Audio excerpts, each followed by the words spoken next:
এই বোনটি যখন গাড়ির ডালা খুলবে ঠিক তখনই দেখতে পেল তার স্বামী অন্য একটা মেয়েকে বুকে জড়িয়ে ধরছে এবং মেয়েটির হাতে অনেকগুলো টাকার বান্ডিল। বউ দেখে পুরো অবাক, বলল আচ্ছা ঠিক আছে এখন যাও তুমি।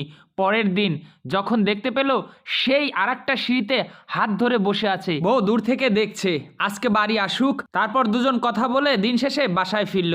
স্ত্রী তাকিয়ে আছে, হ্যাঁ এসেছো, হ্যাঁ আচ্ছা আজকে খুব লেটে ফিরলে যে? হ্যাঁ আরে বলো না, পথে যা ট্রাফিক জ্যাম বলার মতো না।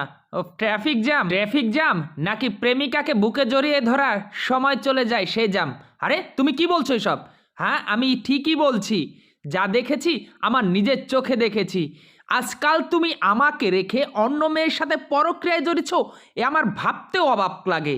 হ্যাঁ তোমার মতো ছেলের সাথে আমি সংসার করতেছি, এসব কি বলতেছো তুমি? কথাবার্তা ভেবে চিনতে বলো। আরে তুমি যার সম্পর্কে যা তুমি বলতেছো, তুমি যার সম্পর্কে বাজে কথা বলতেছো, ও আমার গার্লফ্রেন্ড না, ও আমার বোন। হ্যাঁ এসব ধরা পড়লে সবাই বোনই বলে। আরে প্লিজ তুমি বোঝার চেষ্টা করো, ও আমার বোন হয়।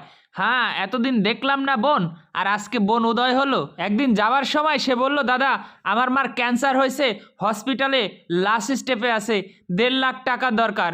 সাথে সাথে সে টাকা বের করে দিয়েছে, বলল নিয়ে যাও টাকা, আর যখন দরকার হবে তুমি আমাকে বলবে। তখন বলল দাদা আপনি আমার মায়ের পেটের ভাইয়ের মতন, আমাকে বাঁচাইলেন আপনি। পরবর্তীতে আর একদিন, কেমন আছে তোমার মা? দাদা এখন মোটামুটি একটু ভালো, কিন্তু আরও কিছু টাকার দরকার, কিন্তু আমি এখন কোথায় পাবো? আমার মা মনে হয় মারাই যাবে। আচ্ছা বোন এই কয়টা টাকা রাখো, পরবর্তীতে দাদা এত টাকা দিচ্ছেন আপনার কাছে আমি ঋণী হয়ে গেছি। আরে ভাইয়ের কাছে কি বোন কখনো ঋণী হয়? তোমার মা তো আমারও মা, আগে মা বাঁচুক তারপর দেখা যাবে, তুমি টাকা লাগলে আবার চেয়েও আমাকে। তখন আরে তুমি এসব হয়েছে তুমি আমাকে আগে তো বলবা। আরে তুমি কি বলার সময় দিছো? আর আমি যদি বলতাম এতগুলা টাকা দিয়েছি, তুমি যদি কিছু ভাবতে, এজন্য তোমার ভয়তে আমি কিছু বলিনি, কারণ আমার টাকা সবগুলো দিয়ে দিয়েছি।